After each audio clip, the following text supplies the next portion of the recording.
officieusement officiel. Welcome to Gojo TV.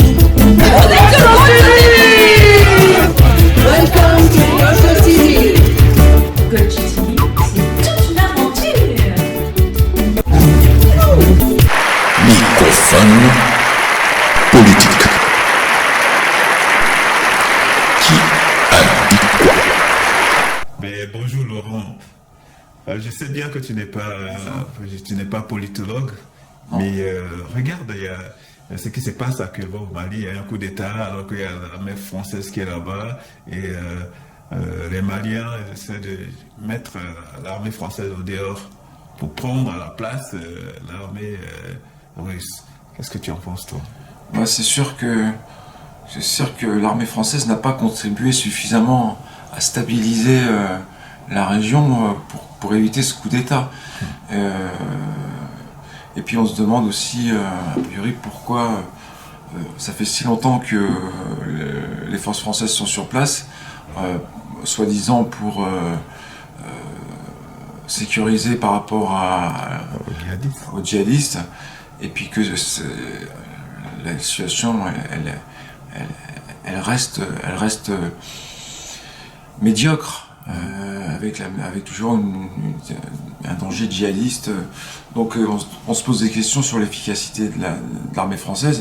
Et puis ma preuve en est donc ce coup d'État qui semble-t-il a placé les Russes sur le terrain avec des résultats qui sont immédiatement meilleurs puisque il y a eu des djihadistes de haut rang qui ont été arrêtés ou tués. Donc on se pose des questions. Après c'est peut-être juste, ça peut être juste aussi une manipulation, ça? Ouais, une manipulation politique et puis une lutte de pouvoir sur le territoire malien entre les Occidentaux et puis le bloc de l'Est par rapport aux richesses naturelles présentes dans le pays. Ouais. Mais est-ce que c'est pas peut-être à toi de répondre, mais est-ce que c'est pas un faux calcul pour les Maliens de chasser les Français et mettre les Russes à la place, parce que c'est comme on chasse un colonisateur ou un colon pour remplacer un nouveau colon, non? Oui, c'est sûr que est-ce que ça va donner une légitimité au peuple malien? Le peuple malien a une légitimité, mais c'est à savoir est-ce qu'elle sera respectée au niveau de ce coup d'État qui, je le rappelle, a été fait par les militaires. Oui. Donc pour l'instant on attend toujours l'émergence d'un processus démocratique qui permette aux Maliens de choisir eux-mêmes avec qui ils veulent travailler. Ouais. D'accord. Ok. En tout cas, merci beaucoup. Je t'en prie. Allez, au revoir. Merci. ようこそゴギョ TV へ。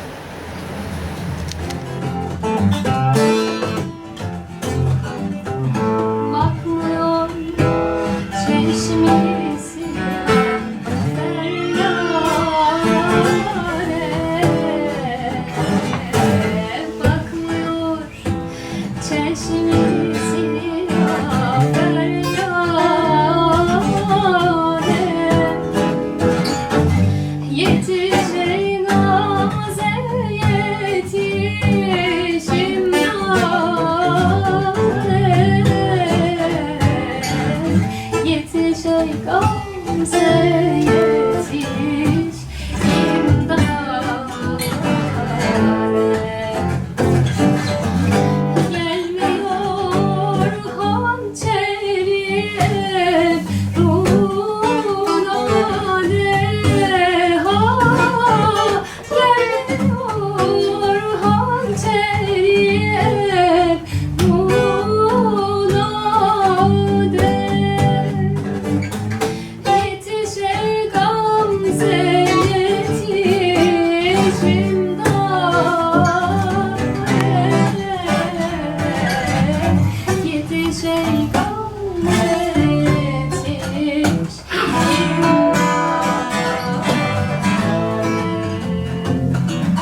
sineden haman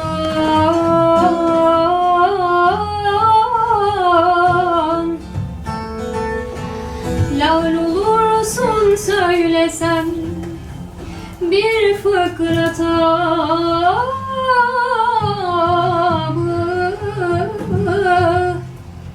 sineden aman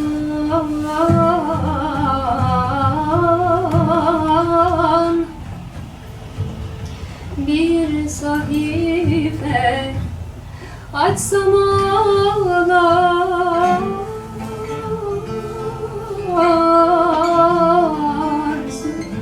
kitabı sineden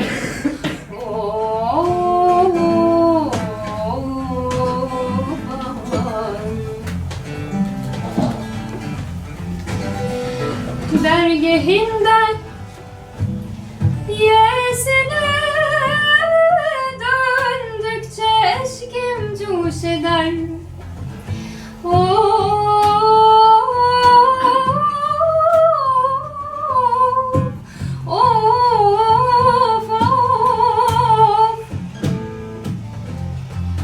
Aman dideden girdap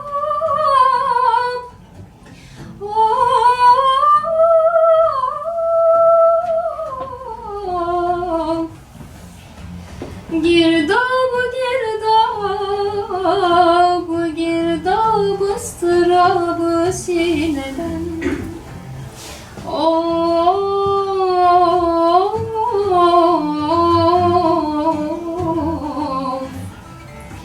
dideden girdab ıstırabı sineden aman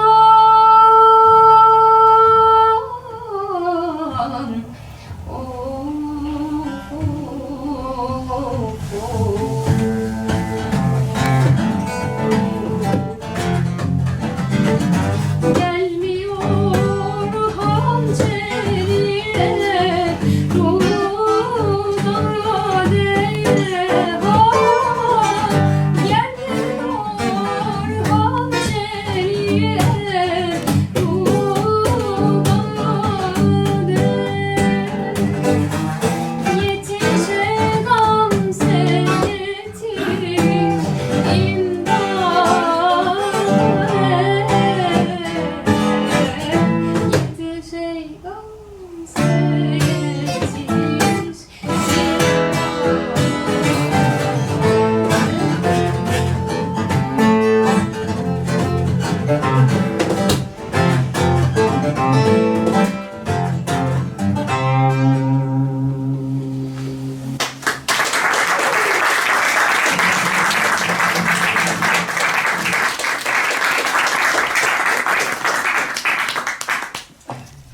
Et voici nos perles de la rue.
Il y en a qui vous disent qu'il faut se résigner, que le pouvoir existera toujours.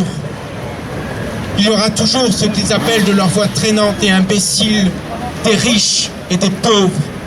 comme si la raison des riches n'était pas l'existence des pauvres. Il en est qui subliment dans leur inspiration, comme si la vie ne valait la peine d'être vécue qu'autant qu'on se dispensait d'avoir des rapports riches avec son semblable. Pour moi, j'ai considéré dès longtemps qu'il valait mieux mourir que de vivre sans exister, qu'il valait mieux combattre que de se résigner. Ma devise, vivre à satiété ou mourir en combattant. Un cœur bat dans chaque poitrine. Ce cœur est fait du sang des artères et du sang des veines. Il a besoin de nourriture, c'est un animal insatiable. Dans ce cœur, certes, on peut trouver le désenchantement, la résignation, l'oubli de tous les rêves qui bercent l'enfance. On peut trouver aussi la rébellion, le sentiment, le sens du tragique. On peut trouver tout ça au-delà du sang, de l'oxygène et de la nourriture, qui sont les matières qui rendent possible rébellion, sentiment et tragique. C'est quoi ton nom? Mathieu. Ouais, dis-le fort. Mathieu Madras. Ok, merci.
Le peintre Jabert, vu par Catherine Alors, Jabert, Bergeja. comme vous pouvez le voir, c'est le peintre du bonheur. C'est un homme extrêmement courageux qui a eu la douleur de perdre, disons, son papa a dû partir travailler un peu loin, donc il n'était plus dans le foyer, il avait 2 ans. Il a perdu sa maman à 3 ans et je fais un raccourci. C'est devenu un peintre international, merveilleux, qui séduit tous les cœurs. Et qui, malgré toutes les épreuves qu'il a traversées, est toujours en train de rendre hommage au bonheur, de donner du bonheur à tout le monde, d'une générosité inouïe, alors que lui-même a eu une période un peu plus, j'allais dire, florissante, mais a terminé avec une vie très difficile parce qu'avec la crise des artistes en ce moment, des galeries, de tout ça, il a dû traverser vraiment des épreuves. C'est un homme qui ne se plaignait jamais, jamais, et qui, au contraire, dès qu'il gagnait 3 sous, était toujours prêt à partager. Il invitait ses amis au restaurant, il faisait des fêtes. D'ailleurs, en fait, les personnes qui, à la fin de sa vie, lui achetaient des toiles, parfois fractionnaient les paiements, parce qu'ils savaient que s'ils lui donnaient une grosse somme tout de suite, ils plombaient tout, il invitait tout le monde. Voilà. Donc ils essayaient de donner comme ça, un petit peu, voilà. Alors, ce peintre est d'un courage inouï, pas la nuit et le jour. Il va voir ses galéristes, bien sûr, mais il est aussi en rapport constant avec ses collectionneurs, un petit peu partout. Et quand ils commencent à acheter du Jabert, ils en veulent plein, parce que c'est trop beau. Et donc ils ont toujours envie d'en avoir plus, et des merveilleux, et de différentes époques, et voilà. Donc ce sont des amoureux de Jabert. Ce sont des amoureux, et ils essaient toujours de découvrir. Et quand on met le pied dans la peinture de Jabert, quand on met le petit doigt là, on a envie de tout connaître de cet homme, parce que c'est vraiment un philosophe. C'est quelqu'un qui donne des leçons à tout le monde. Et pourtant, lui, il est analphabète, il a dû arrêter l'école à 8 ans. Mais vous verrez qu'il avait un tel besoin de s'exprimer que ça ne l'a jamais arrêté pour créer. Au départ, quand il a eu 3 ans, il a été de foyer en foyer dans sa famille, plus ou moins bien traité selon les foyers. Et il fallait qu'il gagne sa vie. C'était un gamin, mais il allait garder les moutons. Il avait un petit âne, il avait installé une petite épicerie sur son âne, il vendait des épices, il vendait du thé. Et puis un jour il a essayé d'aller dans la ville un peu plus grande, à Sousse, il a pris une bicyclette, il est parti. Et puis il a réussi quand même à aller jusqu'à Monastir. Et puis son rêve, c'était évidemment d'aller en France. Parce que la France, vous savez, quand on est dans un pays où il y a des difficultés, on croit toujours que c'est merveilleux, que tout va être réglé. Donc il a réussi à partir en France, alors qu'au départ il n'avait pas forcément des papiers. Il est arrivé à Marseille, il a été à Cagnes-sur-Mer, il avait heureusement un métier, parce qu'avant de quitter la Tunisie, il a été apprenti boulanger. Et quand il était apprenti boulanger, il dormait dans le four, et il y avait du charbon de bois, il a fait ses premiers dessins avec du charbon de bois. Et puis ensuite, quand il a été boulanger, il a fait ses premières sculptures avec la pâte à pain. Il séduisait tout le monde parce qu'il faisait des étoiles, des petits ânes, de très belles choses. Et petit à petit, il est remonté. Il a été jusqu'à Paris, il a trouvé un boulanger qui l'avait pris avec lui dans le Marais. Et puis il s'est fait connaître avec ses très jolis pains comme ça. Voilà. Et c'était un homme amoureux de la musique. Il avait un luth, il chantait d'une façon merveilleuse. Et il a commencé à chanter, donner des concerts. Cet homme a fait 4 disques. Et pas rien, je veux dire, chez Pathé Marconi, dans le premier, on le voit, il est boulanger, vous pouvez le voir ici. Il s'est repeint lui-même à partir d'une photo. Il se montre plusieurs fois en boulanger. Et ça, c'était la couverture du disque. Vous voyez? Et l'autre derrière aussi, il est très joli. Alors là, il parle plus de Belleville. Ouais, il est collé. Voilà. Donc au début, il a été boulanger, ensuite il a été chanteur, et puis ensuite, il a même été boxeur. Bon, je ne dis pas qu'il gagnait tous les matchs, Mais quand même, il y allait, quoi. Et il a pris des coups, hein, mais il avait l'habitude de prendre des coups. Et il faisait un peu le clown aussi, parce que c'était ça son talent. Il faisait rire tout le monde. Il faisait rire tout le monde, même si parfois sa vie était triste, il a toujours fait rire tout le monde. C'était vraiment un humoriste, il a été copain avec Coluche, ils faisaient des sketchs ensemble, il a connu Coluche quand Coluche n'avait pas un rond. Et c'était lui qui l'aidait. Et puis ils se sont entraînés tous les deux. Et donc il était dans ce monde un peu comme ça, fantaisiste, humour. Il avait tellement de succès dans la musique, il a fait une grande tournée. Il a été dans beaucoup de pays. Laurent, tu me corriges si je dis une bêtise. Il a été... l'Égypte, voilà. les Émirats arabes. Il a même été invité par un émir pour faire des concerts, voilà, pendant 5 ans. Et il est revenu à Paris et il commençait, il a toujours parlé quand même, hein. Il faisait d'abord des petites toiles, tout ça. Et puis comme il faisait son speech, peut-être que vous l'avez connu quand il était à Beaubourg, il faisait tout le temps des performances. Il y avait tout le temps un monde inouï. En 3 minutes, il arrivait à capter l'intérêt de tout le monde, des touristes et puis des gens du coin. Il faisait son cirque. Et puis, il a commencé à vendre un petit peu ses toiles comme ça. Il avait une chatte inouïe, c'était un philosophe, il avait toute une philosophie extraordinaire avec des phrases merveilleuses que vous découvrirez dans ce film, parce que Laurent, dans ce livre, parce que Laurent a mis beaucoup de citations venant de Jaber. Jaber, il proclamait qu'il était riche, même quand il n'avait pas un rond, parce qu'il était riche spirituellement. Et il disait qu'il était docteur. Mais docteur de quoi? Il a été à l'école jusqu'à 8 ans. Il était docteur d'une espèce de sagesse, d'une espèce d'humour, d'une philosophie de vie. Et c'était ça son titre de docteur, c'est qu'il savait faire rire les gens et leur donner du bonheur. Et cette exposition, elle est vraiment axée sur le thème du bonheur, qu'il n'écrit pas de façon traditionnelle, puisque comme vous voyez, il écrit bonheur. Alors dans ce livre, vous trouverez aussi tout un tas d'explications, parce que Laurent fait une recherche très pointue sur l'orthographe de Jaber. C'est vraiment intéressant. Moi, je rajouterais aussi que, pour moi, c'est pas impossible qu'il ait quand même été influencé par l'arabe, parce que quand on écrit l'arabe, quand il était en Tunisie, il a dû peut-être apprendre les deux. Ça crée toujours une confusion pour les enfants, parce que en arabe, on commence à droite, en français, on commence à gauche.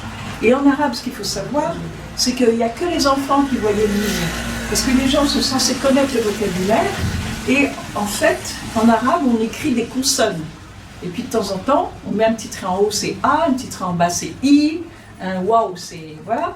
Et donc, il est possible que, quand même, il ait été influencé par l'arabe et que, pour lui, les consonnes étaient peut-être plus importantes que les voyelles, parce qu'on est censé un peu deviner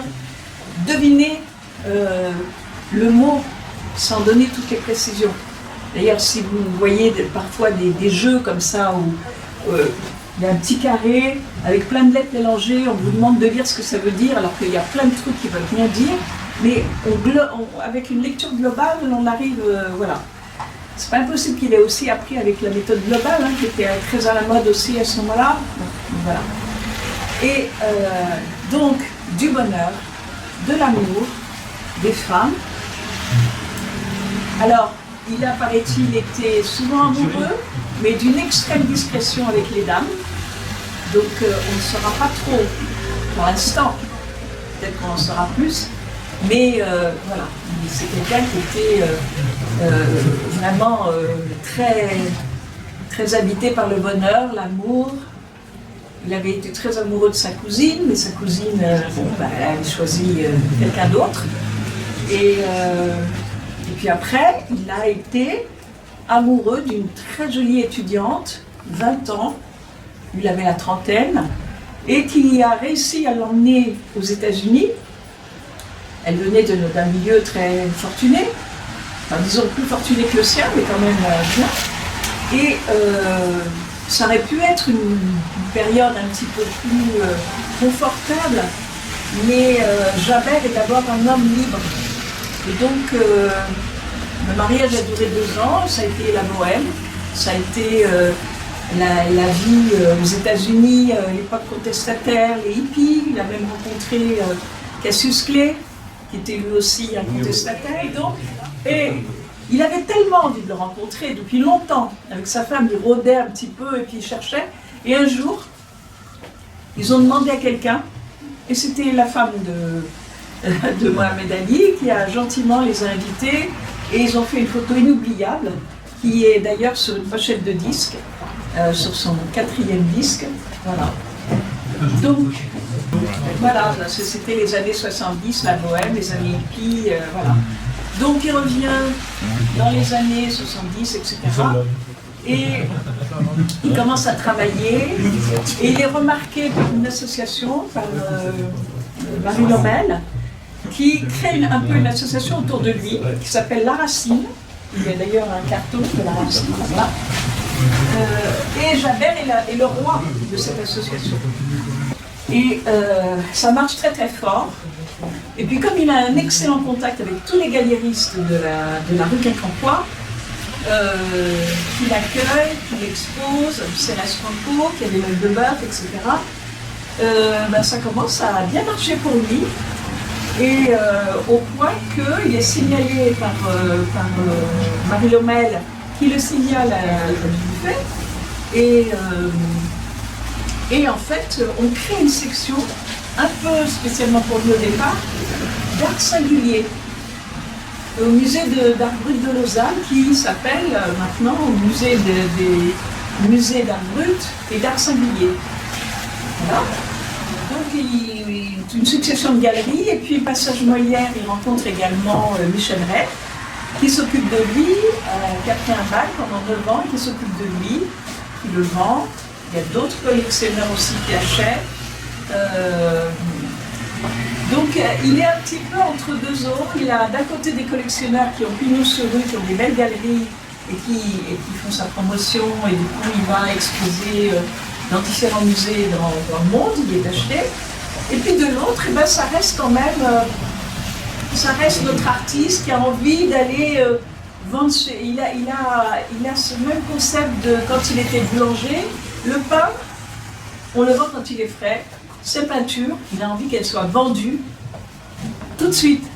Donc il est vend collectionneur d'abord, ensuite il fait la tournée des copains collectionneurs, parce que les collectionneurs deviennent des copains. Et puis ensuite, il finit par les passants, les gens dans la rue, etc. Donc il y a des gens qui ont eu la chance d'avoir certains Jaber pour pas énorme, mais qui ensuite le lancent sur des sites. Et puis il y en a d'autres qui ont acheté plus respectueux quand même, parce que c'est quand même un peintre extraordinaire, qui ont acheté à un prix plus raisonnable. Et puis voilà, ça fait un personnage qui est complètement avec plusieurs faces. Disons que chaque personne a son expérience de Jaber, chaque personne a des choses à raconter sur Jaber. Et voilà, alors moi je suis peut-être celle qui le connaît le moins. Je suppose que vous l'avez rencontré, que vous le connaissez un peu. Alors comment est-ce que vous rencontrez Jaber? Alors moi c'est spécial parce que parmi tous les collectionneurs que j'ai rencontrés qui sont des passionnés de Jaber, moi j'étais la petite nouvelle. J'étais la petite nouvelle parce que je le connais que depuis mon anniversaire du mois d'avril, où je faisais une exposition. Et il est rentré, c'était une nouvelle galerie. Avril 2021, vous voulez dire. Voilà, et il est rentré, et puis il a dit aux gens de la galerie, moi aussi je suis peintre. Et au début on n'a pas trop fait attention à lui, parce qu'il n'avait pas l'air d'un peintre traditionnel. C'était un monsieur très modeste, très humble. Étant donné qu'il portait tout le temps plein de toiles avec lui, des sculptures, j'ai oublié de vous dire qu'il faisait de très belles sculptures en céramique, en terre, en plâtre.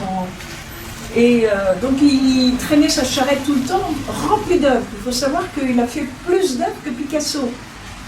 C'est inouï, parce qu'il y a très peu de gens qui ont sa productivité. Je veux dire, en une nuit, parce qu'il faisait tout ça la nuit, et puis la journée, il faisait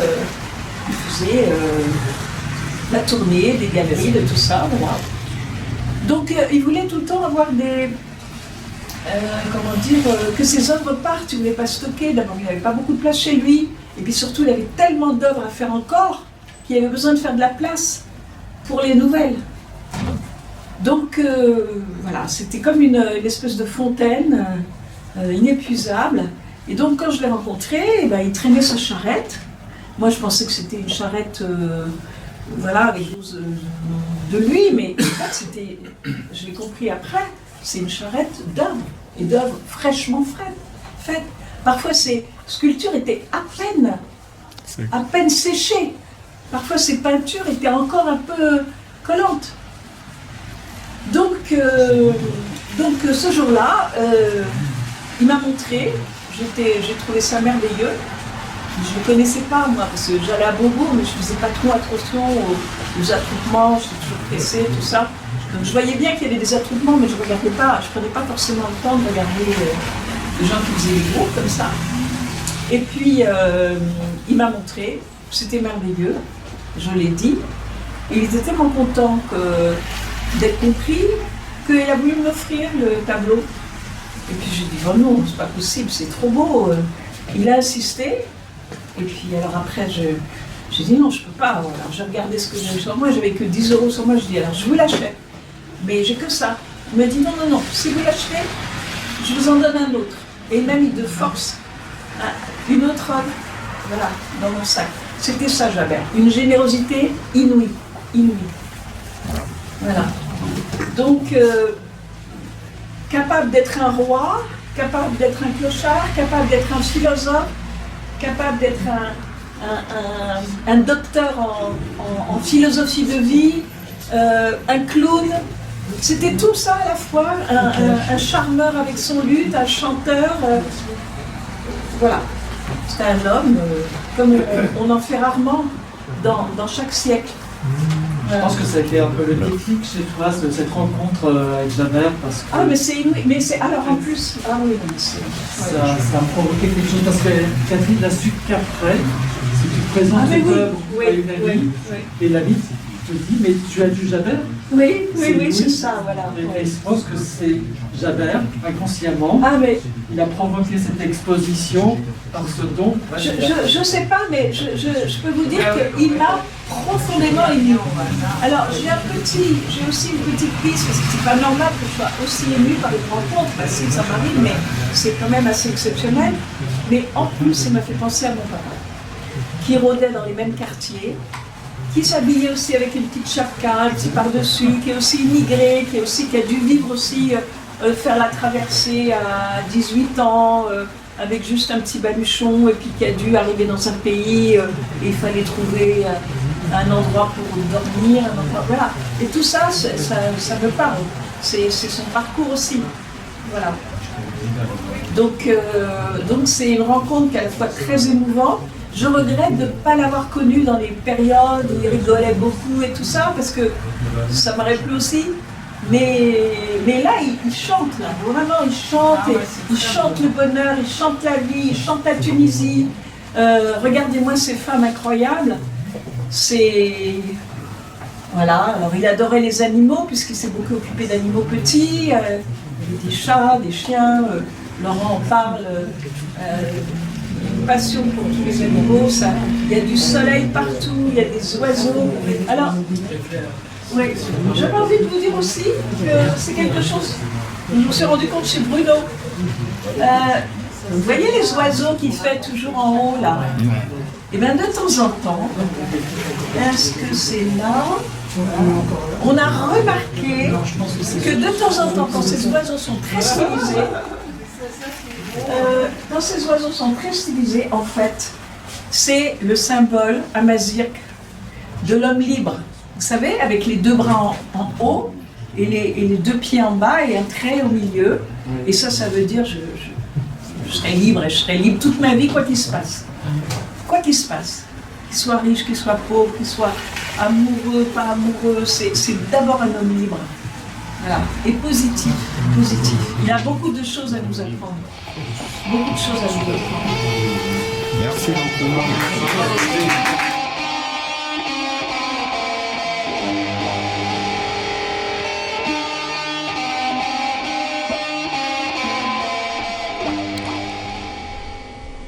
La faille.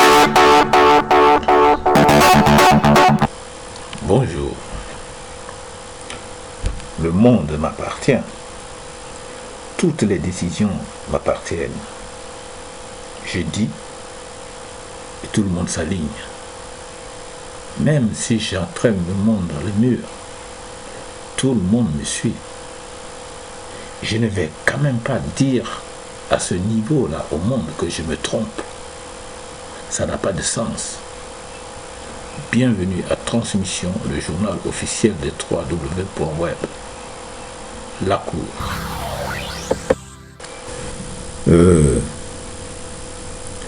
Ton ego et toi,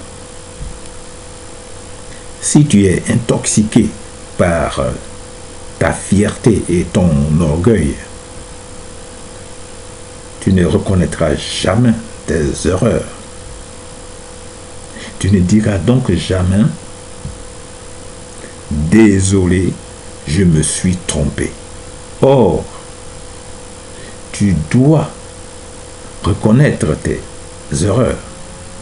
L'erreur n'est-elle pas humaine? Allez, à vous. Sinon, il y a faute grave.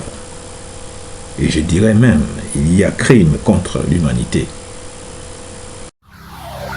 Ah oui, crime contre l'humanité. J'ai oublié celui-là. Merci, au revoir et à bientôt pour une autre idée.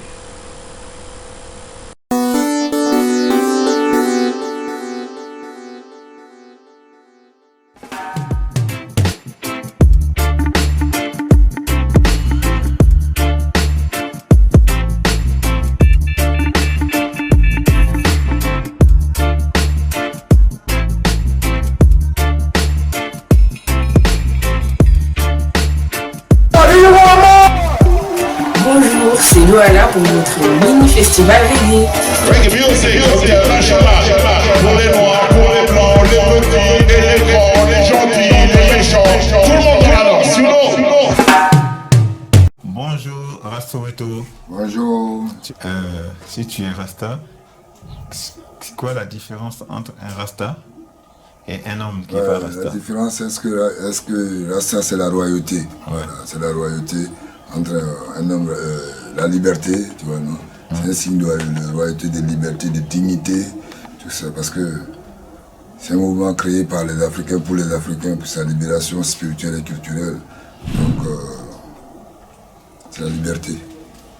D'accord. C'est la liberté. Qu'est-ce que Haïlé Selassie représente pour les Rastas? Ouais, Haïlé Selassie, déjà, vous le dites, quand on parle de Rastafari, race, c'est le préfixe race, tu veux dire un dignitaire, roi, Tafari, c'est la crainte. Donc il y a le préfixe race et le suffixe Tafari. Voilà, c'est le nom d'Haïlé Selassie avant qu'il vienne sur le trône de David. Voilà. Comme descendant 5e, descendant du roi Salomon, de la reine Saba. Il y a ça. Qu'est-ce qu'il a fait de si important pour que tout le monde se mette derrière lui pour le mettre au devant des choses? Parce que, bon, il y a eu d'abord beaucoup de choses qui se sont passées. Il y a eu la prophétie de James Morris, en 1924, qui a dit que quand la Bible sera prêchée de manière normale, véridique, il y aura un roi noir qui va se manifester. Et les gens n'ont pas pris ça au sérieux. Et après, il y a eu la prophétie de Marcos Garvey qui a dit, bon, en pleine colonisation en 1927, et regarder vers l'Afrique, le temps de la souffrance, tu vois, non, va se terminer, il y aura un messie qui sera nommé. Marcos Garvey n'était pas arrivé, tu vois. Et après 3 ans, il y a eu Sa Majesté impériale, bon, Rastafari, qui est devenu Haïlé Selassie, qui veut dire le pouvoir de la Sainte Trinité sur le trône. Parce que ça représente beaucoup de choses. Ça représente la libération même de l'homme africain. Voilà. Pourquoi? Parce que la venue d'Haïlé Selassie, en ce moment, l'Afrique n'était pas libre, tu le sais. Voilà, en 1930. Voilà, on était sur le truc des colonies, mais il y a eu 72 nations qui sont venues. Voilà, et qui étaient en pleine colonisation. C'est ça qui a engendré le piédestal de la libération, qui a entraîné les indépendances, beaucoup de choses, parce que les Occidentaux, voilà, qui ont fait l'esclavage, la colonisation, nous traitaient qu'on ne pouvait pas gouverner, on pouvait maintenant. Il y a une personne qui vient, un être humain, tu vois, qui vient, qu'on peut couronner roi des rois, seigneur des seigneurs. Et puis il vient d'Afrique. Et il y a 72 nations en 1930. La Côte d'Ivoire n'existait pas, le Mali n'existait pas, donc il faut comprendre. Il y a eu beaucoup de choses. Mais ça, c'est des prophéties bibliques aussi voilà, comme la prophétie d'Isaïe, voilà, qui dit un fils sera né, sera le prince, le conseiller. Donc il y a beaucoup de choses qui se sont passées, ce sont selon les prophéties bibliques. D'accord. Ouais, mais c'est basé, voilà. Mais c'est basé sur la libération spirituelle, culturelle de l'homme africain, quoi, tout d'abord, qui est le berceau de l'humanité. Voilà. Parce que là, Safari est venu pour briser les chaînes de l'esclavage. Voilà. Mais là, on est à fond, on parle sans cesse de la Bible. Est-ce qu'on peut dire que c'est une religion, Rastafari? Ouais, bon, on se réfère de la Bible parce que c'est avec ça qu'ils nous ont colonisés. Donc nous, on prend ça pour se libérer d'une certaine manière. Parce que dans la Bible, en voyant, en étudiant la Bible, on trouve qu'il y a des trucs, des choses qui ont été cachées. Parce que dans la Bible, on voit l'Éthiopie. Donc, tu vois, on voit l'Égypte. Donc ça nous rappelle que le berceau de l'humanité, on voit couche. On voit beaucoup de choses. Quand tu la structures, quoi, tu vois, donc, et même donc c'est pour cela on utilise. On a pris ça pour nous enslaver, mais nous, on a pris ça pour libérer la conscience du peuple noir, pour dire que non, tout ce qu'ils disent, ça vient d'ici, le berceau de l'humanité. Mais là, ça voilà, c'est pas religion, voilà. C'est une spiritualité. Parce que la religion devait nous amener, la religion c'est la division, la spiritualité c'est l'unité. La religion devait nous amener à la spiritualité, normalement. Mais elle a été corrompue par les politiques. Et la religion vient des hommes. La spiritualité vient de l'âme. La religion, c'est dans les livres, les trucs. Voilà. Donc il y a la spiritualité avant la religion. Donc c'est pas la religion qui devait nous apporter la spiritualité. C'est ça que ça veut dire. Ouais, bon, qu'est-ce que tu dis à la spiritualité? Ouais, ça vient de l'âme. Normalement. J'ai dit, ouais, mais il y a la spiritualité avant. Mais quand les gens ont pris la religion, là, voilà, la religion en l'enseignant, c'est les lois de Dieu qui enseignent. Voilà, mais ils étaient corrompus, ils ont pris ça, c'est pas pour ouvrir, c'est pas pour libérer les gens, tu vois, non, pour leur dire que non, toi tu es Dieu parce qu'il y a Dieu en toi, parce que voilà. La spiritualité va te dire que Dieu il est en toi. Voilà, tu vois, non, la religion va te dire que Dieu il est en haut. Tu vois, la spiritualité, l'homme est Dieu, quoi, voilà. C'est à cause de ça. La venue d'Haïlé Selassie a bousculé parce que quand là ça dit c'est son Dieu, on le prend pour des dingues. Voilà. Vous comprenez? C'est dans ce sens, quoi. D'accord. Ok. On va fermer ce volet Rastafari, et pas complètement, parce que je vais amener une question que les gens posent souvent. C'est quoi le rôle de l'herbe dans le mouvement Rasta? Yes. Merci de me poser la question. Tout d'abord, c'est pas tous les Rastas qui fument. Bon, mais l'herbe, bon, c'est... Vous savez déjà que quand Dieu, dans la création, avec le jardin d'Éden, Dieu a créé les plantes pour les besoins de l'homme et pour sa nourriture. Vous comprenez? Donc l'herbe, c'est la panacée des nations. Et c'est à travers... Nous, on la filme spirituellement, quoi, voilà. C'est à travers ça qu'on entre en contact cosmique avec notre créateur qui est devenu, voilà, une communication, quoi. Mais donc l'herbe, c'est la panacée. Parce que dans le livre, bon, quand ils te disent Adam et Ève, ils ont bouffé la pomme, mais après Dieu avait fait une plante, il dit bon, si on touche ça, bon, c'est la vie éternelle, et puis Satan est venu, le serpent est venu, que si vous mangez ça, vous serez comme Dieu t'attend de ce pomme. Pour moi, c'était l'herbe, c'était une plante, voilà, parce que c'est une plante divine, voilà. Et depuis la création, ça existe. Voilà, donc Rasta utilise ça pour ses besoins spirituels et physiques, parce qu'il se soigne avec ça. Voilà. Donc c'est un médicament, pour la guérison des nations. C'est très important pour Rasta. Voilà. D'accord. De Boris, quoi. Ouais, mais tout le monde fume de l'herbe. Pourquoi c'est collé spécialement sur le Rasta? C'est ça que parce que c'est Rasta qui a développé l'aspect divin, l'aspect de l'herbe, voilà. De l'herbe. C'est Rasta qui a développé l'aspect... C'est Rasta qui a fait connaître, en fait, la vulgarisé. Voilà, tu utilises ça pour ces besoins, voilà. D'accord. Ok, merci beaucoup. Merci. À bientôt.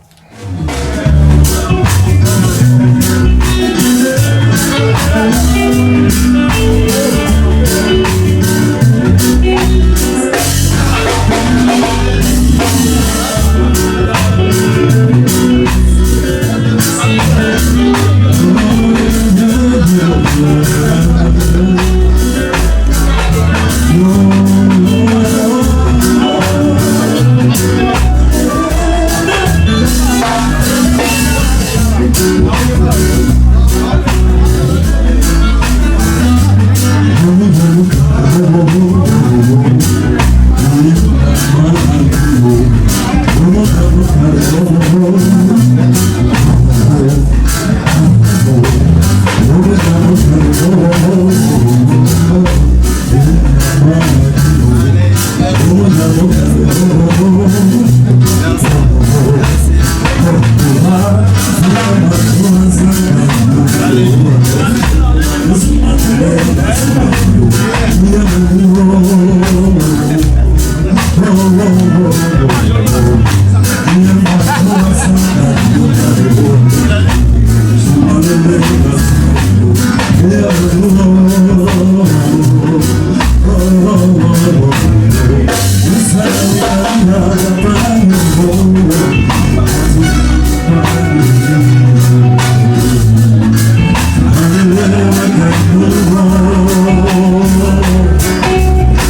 À bientôt sur Gojo TV.